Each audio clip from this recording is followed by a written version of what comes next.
Hola, estamos en clase de ciencias y el tema de hoy es Anton van Leeuwenhoek, el primer cazador de microbios.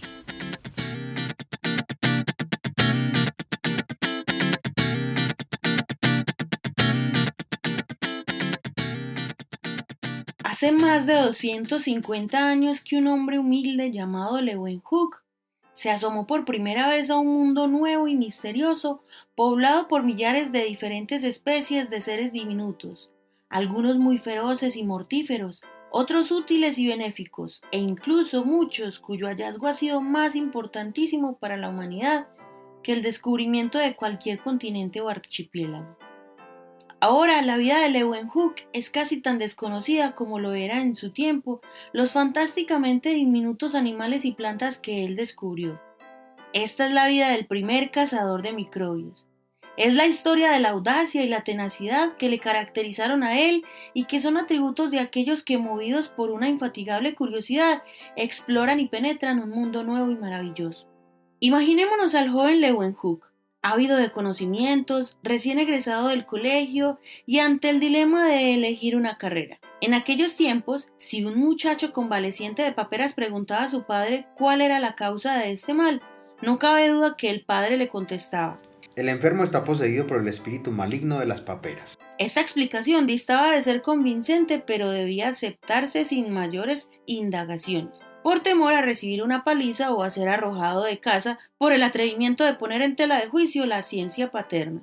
El padre era la autoridad.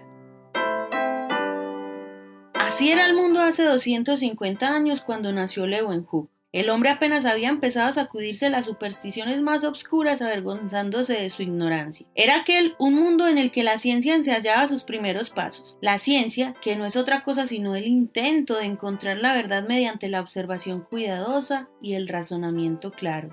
Aquel mundo mandó a la hoguera a Miguel Servet por el abominable pecado de disecar un cuerpo humano, y condenó a Galileo a cadena perpetua por haber osado demostrar que la Tierra giraba alrededor del Sol. Anton van Leeuwenhoek nació en 1632 entre los azules molinos de viento, las pequeñas calles y los amplios canales de Delft, en Holanda. Descendía de una honorable familia de fabricantes de cestos y de cerveza, ocupaciones muy respetadas aún en la Holanda de hoy. El padre de Anton murió joven. La madre envió al niño a la escuela para que estudiara la carrera de funcionario público, pero a los 16 años arrumbó los libros y entró de aprendiz en una tienda de Ámsterdam. Esta fue su universidad.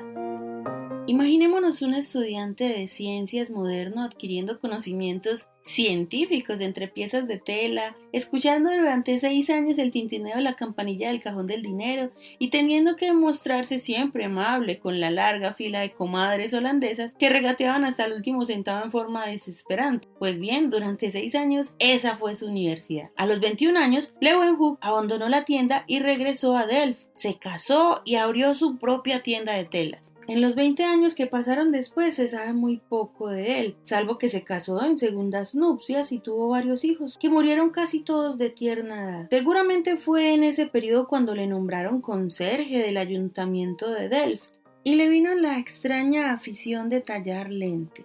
Había oído decir que fabricando lentes de un trozo de cristal transparente se podía ver con ellas las cosas de mucho mayor tamaño que lo que aparecen a simple vista. Poco sabemos de la vida de Leeuwenhoek entre sus 20 y 40 años, pero es indudable que por esos entonces se le consideraba un hombre ignorante. No sabía hablar más que holandés, lengua despreciada por el mundo culto que le consideraba propia de tenderos, pescadores y braceros. En aquel tiempo, las personas cultas se expresaban en latín, pero Leeuwenhoek no sabía ni leerlo. La Biblia en holandés era su único libro. Con todo, su ignorancia lo favoreció, porque aislado de toda la palabrería docta de su tiempo no tuvo más guía que sus propios ojos, sus personales reflexiones y su exclusivo criterio. Sistema nada difícil para él, pues nunca hubo hombre más terco que nuestro Anton van Leeuwenhoek.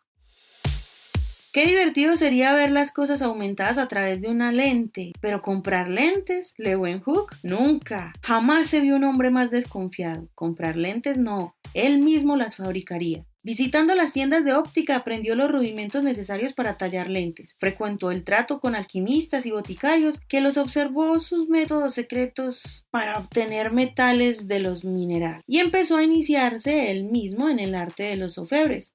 Era un hombre de lo más quisquilloso. No le bastaba con que sus lentes igualaran a las mejores trabajadas en Holanda, sino que tenía que superarlas. Y aún luego de conseguirlo se paraba horas y horas dándole una y mil vueltas. Después montó sus lentes en marcos oblongos de oro, plata y cobre que él mismo había extraído de los minerales entre fogatas, humos y extraños olores. Hoy en día, por una módica suma, los investigadores pueden adquirir un reluciente microscopio, hacen girar el tornillo micrométrico y se aprestan a observar sin que muchos de ellos sepan siquiera ni se preocupen por saber cómo está construido el aparato. Pero en cuanto a Leeuwenhoek, naturalmente sus vecinos lo tildaban de chiflado, pero aún así, y a pesar de sus manos abrasadas y llenas de ampollas, persistió en su trabajo olvidando a su familia y sin preocuparse de sus amigos. Trabajaba hasta altas horas de la noche en apego a su delicada tarea. Sus buenos vecinos se reían para sí, mientras nuestro hombre buscaba la forma de fabricar una minúscula lente de menos de 3 milímetros de diámetro, tan perfecta que le permitiera ver las cosas más pequeñas enormemente agrandadas y con perfecta nitidez.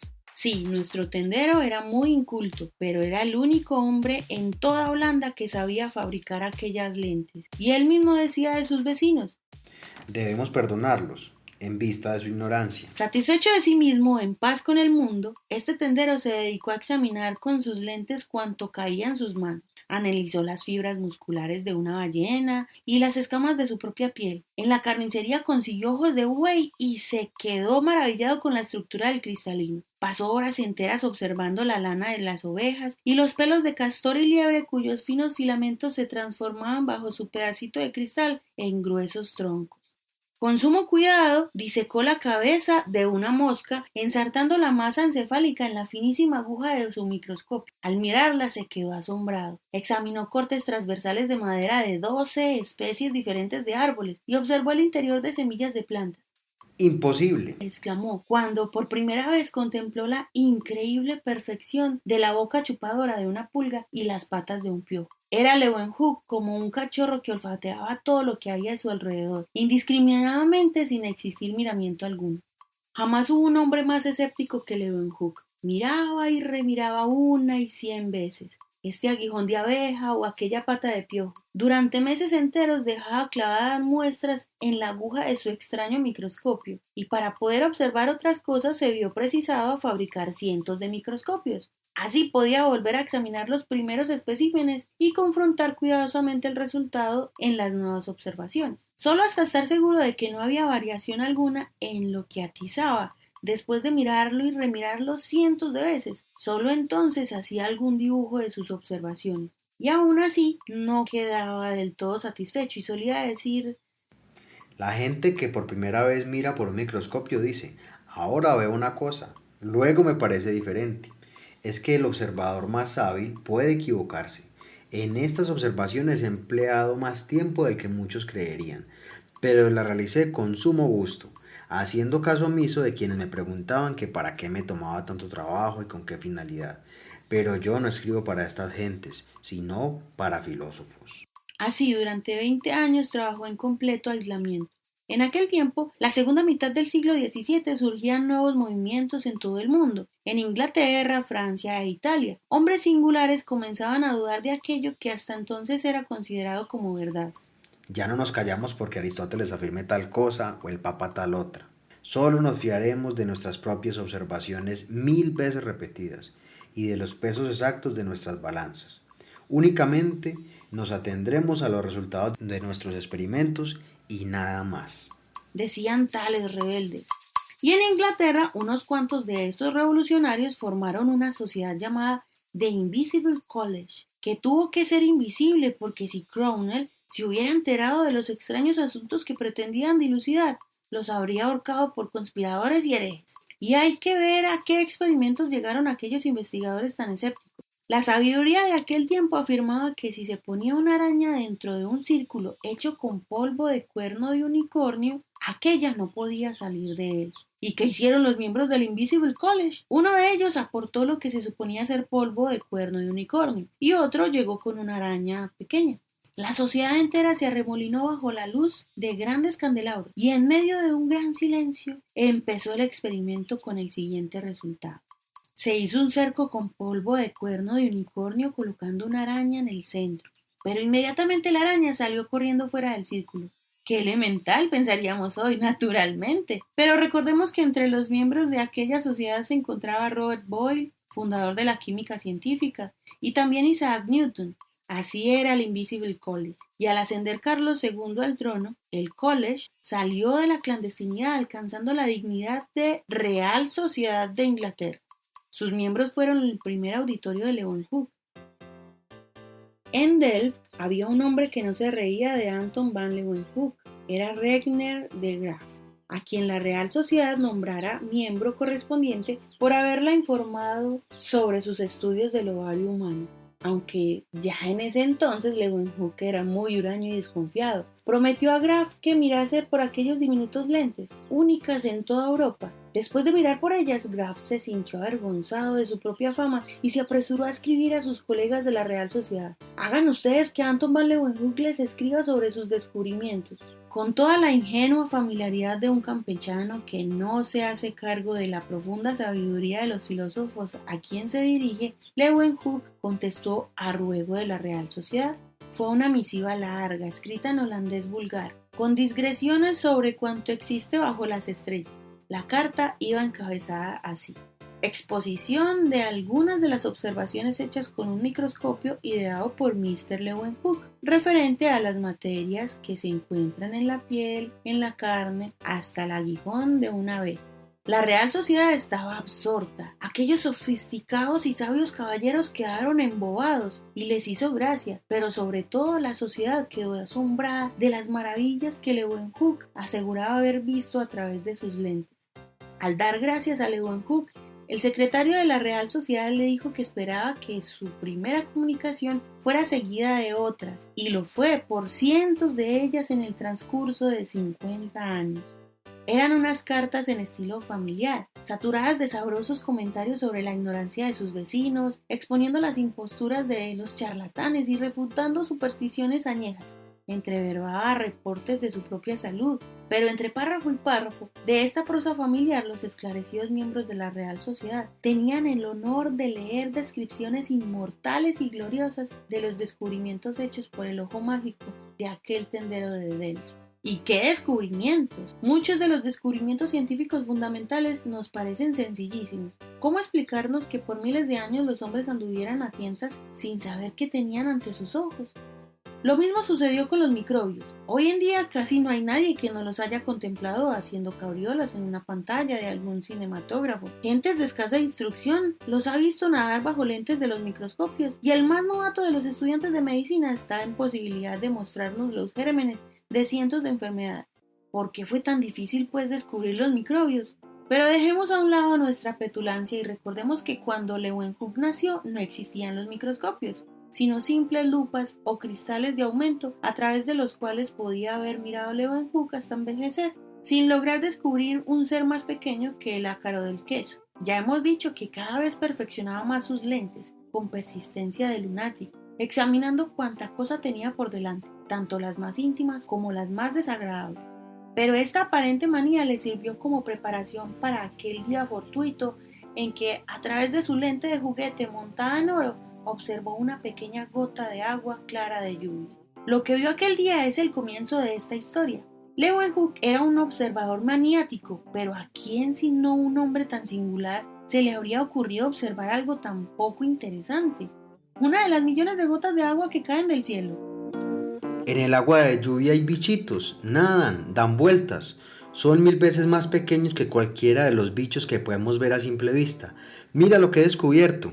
Había llegado el día de su vida para Leeuwenhoek. Alejandro Magno descubrió en India elefantes gigantescos hasta entonces jamás vistos por los griegos, pero estos elefantes eran tan conocidos para los indios como los caballos para Alejandro. Pero Leeuwenhoek Este conserje de Delft había admirado un mundo fantástico, de seres invisibles a simple vista, criaturas que habían vivido, crecido, batallado y muerto, ocultas por completo a la mirada del hombre desde el principio de los siglos. Seres de una especie que destruye y aniquila razas enteras de hombres 10 millones de veces más grandes que ellos mismos. Seres más fieros que los dragones que vomitaban fuego o que los monstruos de cabeza de hidra. Asesinos silenciosos que matan a los niños en sus cunas tibias y a los reyes en sus resguardados palacios. Este es el mundo invisible, insignificante pero implacable y a veces benéfico al que Leeuwenhoek, entre todos los hombres de todos los países, fue el primero en asomarse. Fue el día de su vida para Leeuwenhoek. Nuestro hombre no se avergonzaba de la admiración y el asombro que le causaba la naturaleza, tan llena de sucesos desconcertantes y de cosas imposibles. Cómo me gustaría remontarme a aquellos albores de la ciencia, cuando los hombres empezaron a dejar de creer en milagros, encontrándose ante nuevos acontecimientos mucho más prodigiosos. Si por un momento pudiera experimentar lo que sentía nuestro ingenuo holandés, su emoción al descubrir aquel mundo y la náusea que le provocaba aquellos despreciables bichos pululantes como él los llamaba. Ya he dicho que Leeuwenhoek era un hombre muy desconfiado. Tan enormemente pequeños y extraños eran aquellos animalitos que no le parecían verdaderos, por lo que los observó hasta que las manos se le acalambraron de tanto sostener el microscopio y los ojos se le enrojecieron de tanto fijar la vista. Pero era cierto, vio de nuevo aquellos seres, y no solo una especie, sino otra mayor que la primera, moviéndose con gran agilidad en sus varios pies de sutileza increíble. Descubrió una tercera especie y una cuarta, tan pequeña que no pudo discernir su forma, pero estaba viva, se mueve, recorre grandes trechos en ese inmenso mundo de una gota de agua. Se detienen, quedan inmóviles, como en equilibrio sobre un punto. Luego giran con la rapidez de un trompo, describiendo una circunferencia no mayor que un granito de arena. Así los definió Leeuwenhoek. Este hombre, que aparentemente trabajaba sin plan ni método, era muy perspicaz. Nunca se lanzó a teorizar, pero era un mago en medición. La dificultad estaba en conseguir una medida para objetos tan pequeños. Con el ceño fruncido musitaba. ¿De qué tamaño será realmente el más diminuto bichejo? Ansioso por encontrar una unidad de medida, hurgó en los rincones de su memoria. Entre miles de cosas que había observado con tanto detenimiento, el resultado de sus cálculos fue: este animalillo es 1000 veces más pequeño que el ojo de un piojo grande. Era un hombre de precisión, porque nosotros sabemos ahora que el ojo de un piojo adulto no es mayor ni menor que los ojos de 10.000 congéneres suyos. Podía pues servirle de tipo de comparación. Pero ¿de dónde procedían estos extraños y minúsculos habitantes de la gota de agua? ¿Llovieron del cielo? ¿Treparon sin ser vistos desde el suelo hasta la vasija de barro? ¿Los habría creado Dios de la nada a su capricho? Leeuwenhoek creía en Dios, con el mismo fervor que cualquier holandés del siglo XVII. Siempre mencionaba a Dios como el creador del universo, y no solo creía en él, sino que lo admiraba desde el fondo de su corazón. Era tan grande que sabía modelar con sumo primor las alas de las abejas. Pero al mismo tiempo Leeuwenhoek era también materialista. Su buen sentido le indicaba que la vida procede de la vida. Su fe sincera le decía que Dios había creado todos los seres vivientes en 6 días, iniciando un proceso para luego descansar y dedicarse a recompensar a los buenos observadores, castigando a los capucheros y charlatanes. Descargó como improbable la posibilidad de que aquellos animales cayeran del cielo.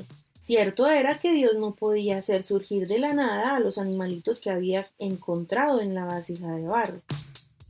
Solo había una forma de dilucidar esta cuestión: experimentar. Leeuwenhoek lavó cuidadosamente un vaso, lo secó y lo puso debajo de un canalón del tejado.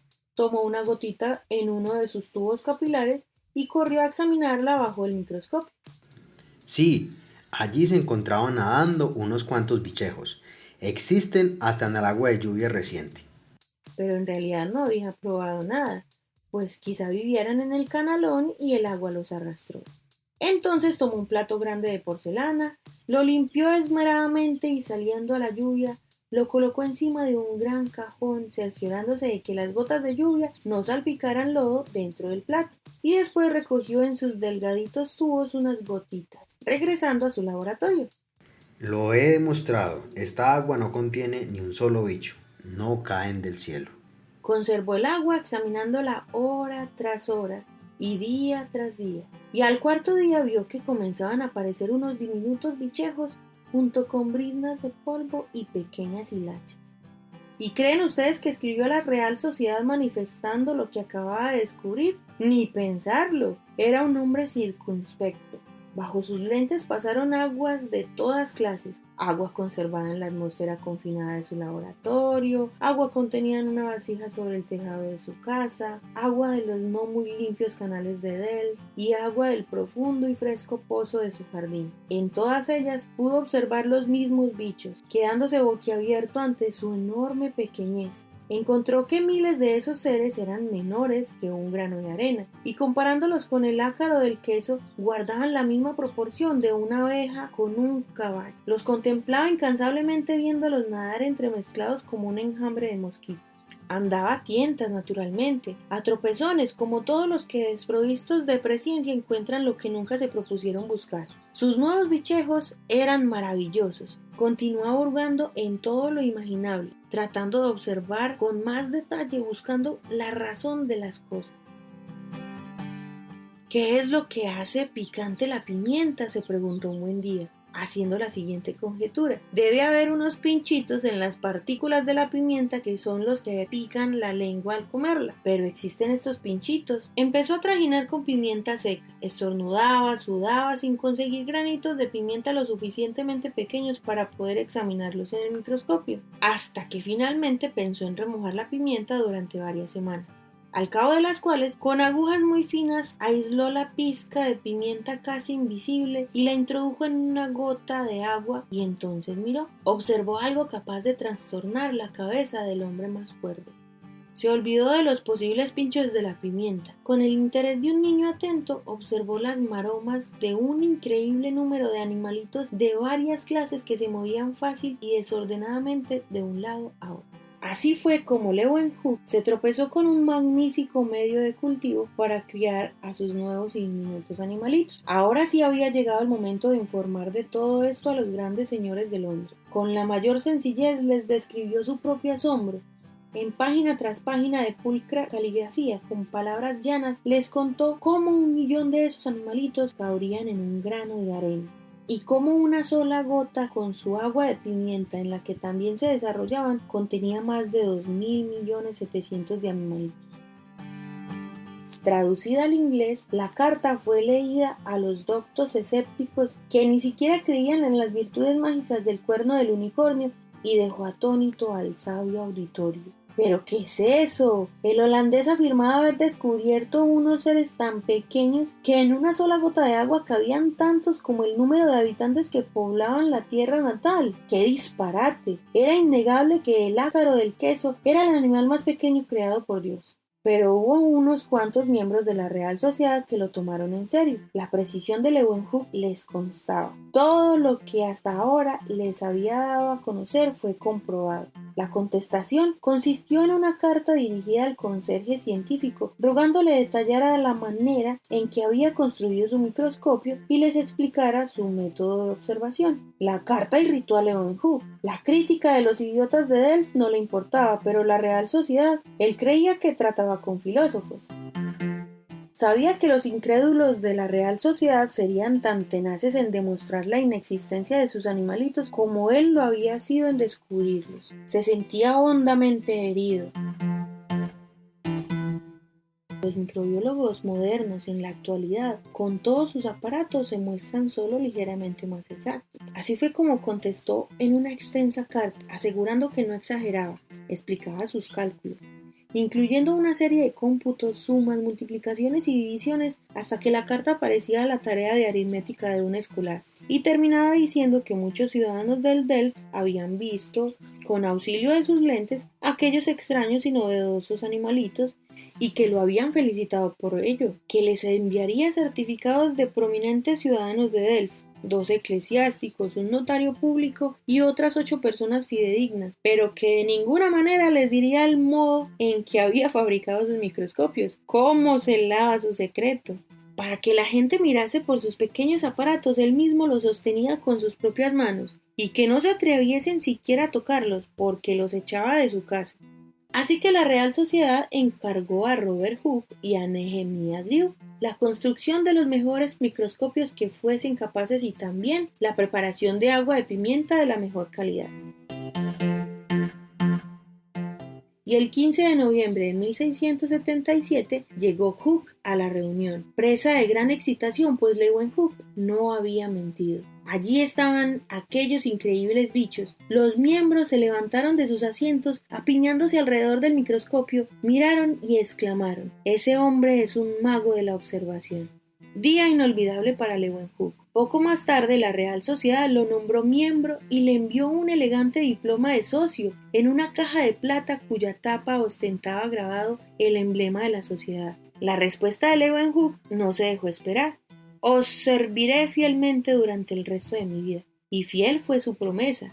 Siguió enviándoles aquellas cartas, mezcla de comentarios familiares y de ciencia hasta su muerte, acaecida a los 91 años. Pero enviar un microscopio, la Real Sociedad llegó a comisionar al doctor Molyneux para que redactara un informe sobre aquel conserje descubridor de lo invisible. Molyneux le ofreció a Leeuwenhoek una suma considerable por uno de sus microscopios, ya que tenía cientos de ellos, seguramente podría desprenderse de alguno, pero no. El señor de la Real Sociedad deseaba ver algo más, y para que el inglés hiciera sus observaciones, el holandés sostuvo sus microscopios, mientras con el rabillo del ojo vigilaba al, sin duda, honrado visitante para que no tocase nada o hurtase cualquier cosa. «Pero sus instrumentos son maravillosos», exclamó Molyneux. «Muestran las cosas con una nitidez 1000 veces mayor que la mejor de las lentes que tenemos en Inglaterra». Mucho me gustaría, contestó Leeuwenhoek, poder enseñarles mis mejores lentes y mi método especial de observación, pero son cosas que reservo exclusivamente para mí y que no enseño a nadie, ni a mi propia familia.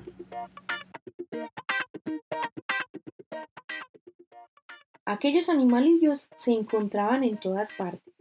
Leeuwenhoek refirió a la Real Sociedad cómo hasta en su propia boca había encontrado una multitud de aquellos seres subvisibles. A pesar de mis 50 años, tengo la dentadura excepcionalmente bien conservada, ya que todas las mañanas acostumbro frotarme enérgicamente los dientes con sal y después de limpiarme las muelas con una pluma de ganso, me las froto fuertemente con un lienzo.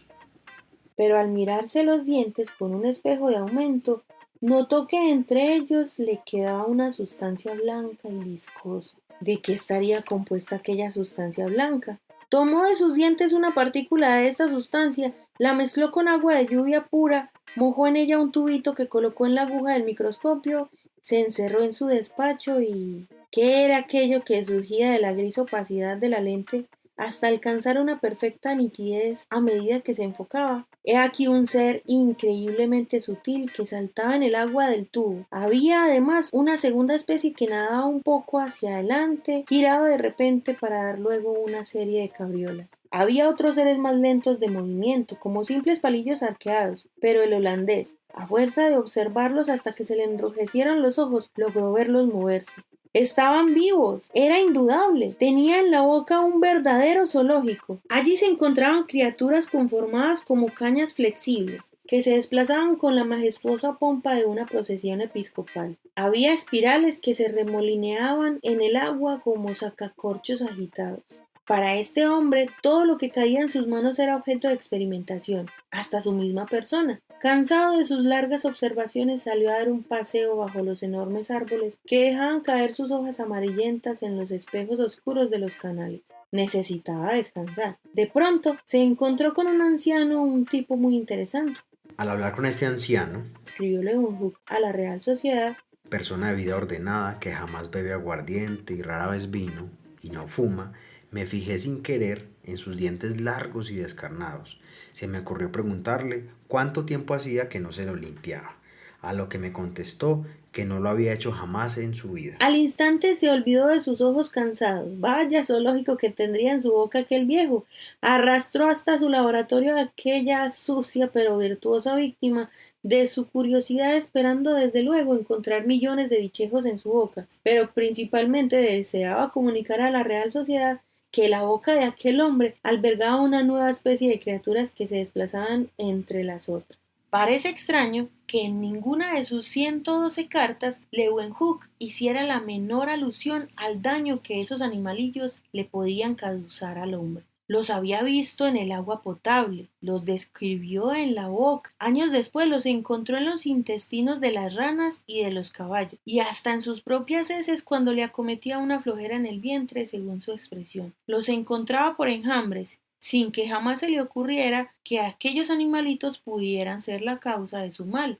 Los microbiólogos modernos, si es que disponen de tiempo para estudiar los escritos de Leeuwenhoek, tienen mucho que aprender de su renuncia a sacar conclusiones precipitadas, evitando dejarse llevar por la imaginación, pues en los últimos 50 años resulta que miles de microbios fueron denunciados como causantes de enfermedades, siendo así que la mayoría de los casos esos gérmenes no eran sino huéspedes causales del cuerpo al presentarse la enfermedad. Leeuwenhoek tenía mucho cuidado de no hacer atribuciones precipitadas. Por su sano instinto comprendía la complejidad infinita de la realidad y, dado el confuso laberinto de causas que rigen la vida, evitaba caer en el peligro de determinar una cosa como causa de otra. Corrieron los años, continuó al frente de su tienda y se ocupó de que el ayuntamiento de Delft estuviera bien barrido. Se volvió más brusco y desconfiado, pasando más y más horas en mirar por sus centenares de microscopios. Fue el primero en observar en la cola de un pececillo, cuya cabeza insertó previamente en un tubo de cristal, los vasos capilares por los que pasa la sangre de las arterias a las venas, completando así la teoría de la circulación de la sangre del inglés William Harvey. Para sus ojos escudriñadores, hasta las cosas de la vida más sagradas, más inmundas y más románticas eran solo material interesante para la observación. Descubrió los espermatozoides del hombre y su fría investigación de cosas tan delicadas podría haber sido tildada de indecorosa de haberse tratado de un hombre menos inocente que él.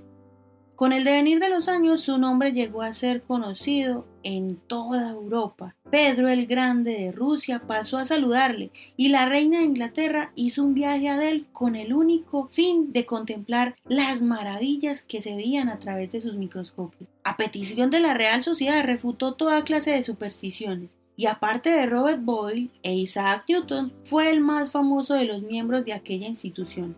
¿Perdió la cabeza con tantos honores? De ninguna manera, porque para empezar ya se tenía en muy alta estima. Su soberbia no tenía límites, como tampoco su humildad ante el misterio que lo rodeaba a él y a todos los hombres. Admiraba al Dios de su patria, pero su verdadero Dios era la verdad. He aquí su profesión de fe. Estoy decidido a no aferrarme tenazmente a mis ideas, abandonándolas tan pronto como encuentre razones plausibles para hacerlo.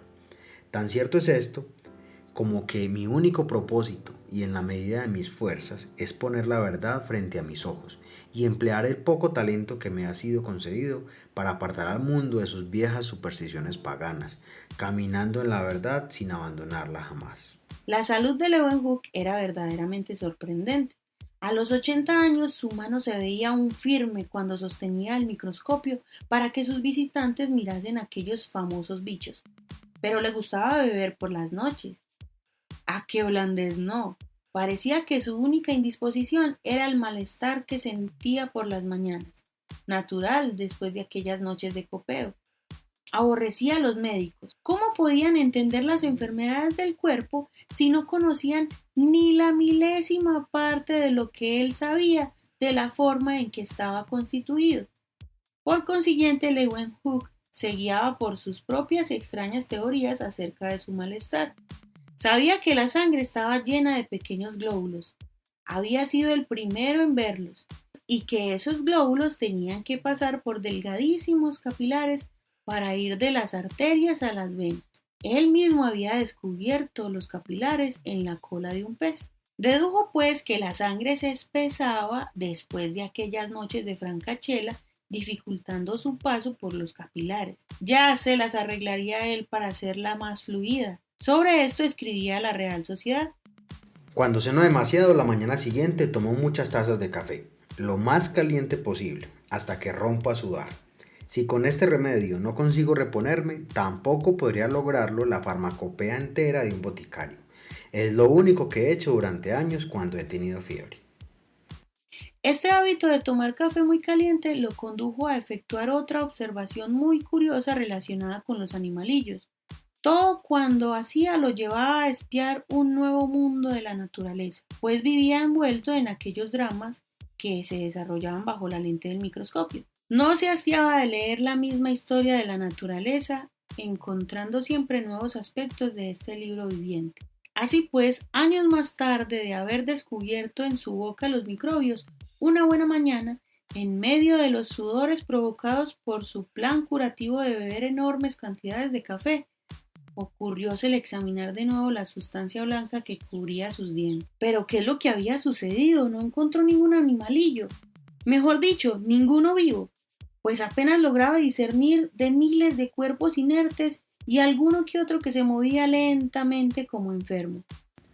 En nombre de todos los santos de la corte celestial, espero que a ninguno de los señores de la Real Sociedad se le ocurra buscar bichos en su boca, pues si no los encuentra, va a desmentir mis observaciones.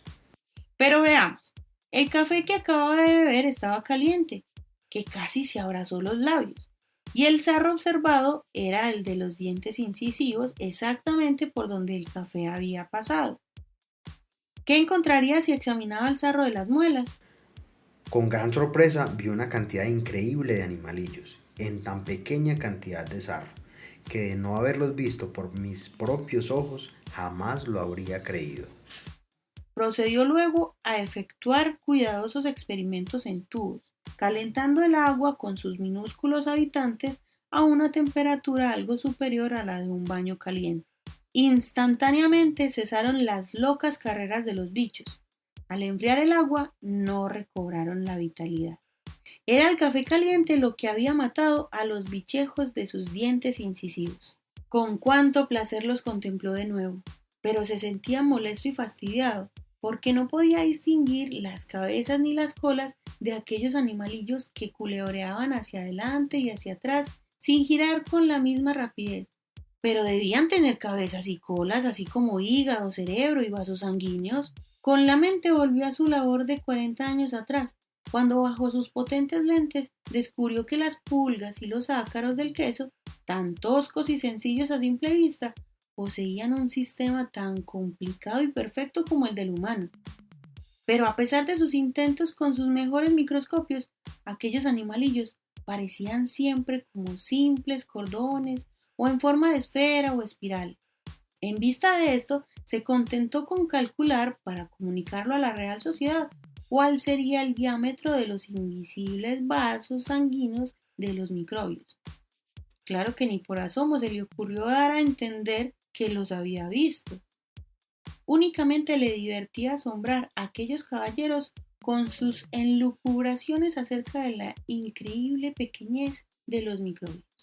Si bien Anton Leeuwenhoek careció de imaginación para deducir que aquellos despreciables bichejos podrían ser la causa de las enfermedades en el hombre, consiguió demostrar que aquellos seres microscópicos eran capaces de devorar y matar a seres mucho más grandes que ellos mismos.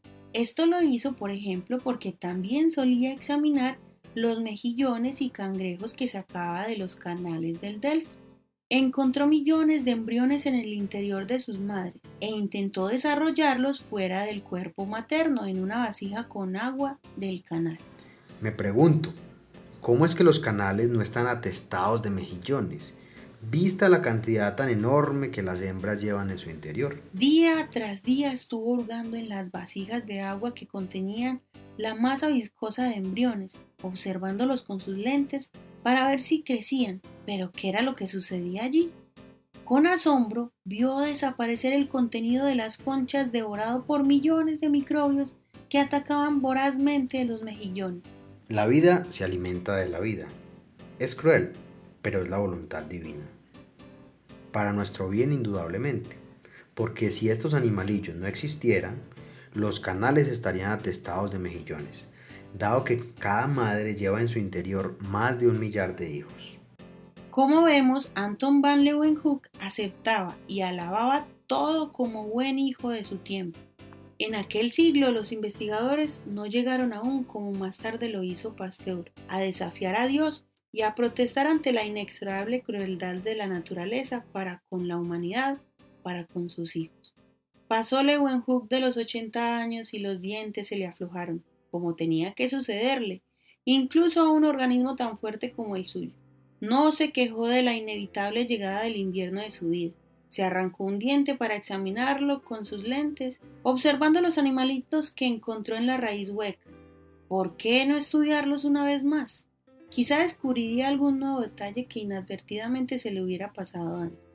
Al llegar a los 85 años, sus amigos le recomendaron que abandonara sus estudios para descansar. Frunció el ceño y, abriendo sus ojos aún vivaces, replicó: Los frutos que maduran en otoño son los más duraderos. A los 85 años se consideraba en el otoño de su vida. Así fue, el primer cazador de microbios en 1723, a la edad de 91 años, sus ojos antes llenos de animación estaban apagados y los párpados empezaban a sellarse como el cemento de la muerte. Así traspuso el umbral de la muerte el primer cazador de microbios. Ya leerán sobre muchos otros investigadores que hoy gozan de fama muy superior, pero ninguno de ellos ha sido tan sincero y tan desconcertantemente estricto como este conserje holandés, que bien pudiera haberles dado a todos ellos lecciones de precisión.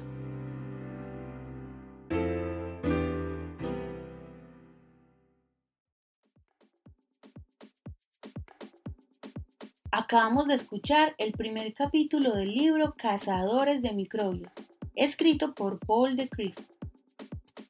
Y hasta aquí esta historia. Espero que también te haya parecido interesante. Así que gracias por escuchar y, por supuesto, un afectuoso saludo de sus servidores Ana Milena Grajales y Roger Andrés Muñoz. Nos vemos en el próximo programa. Chao.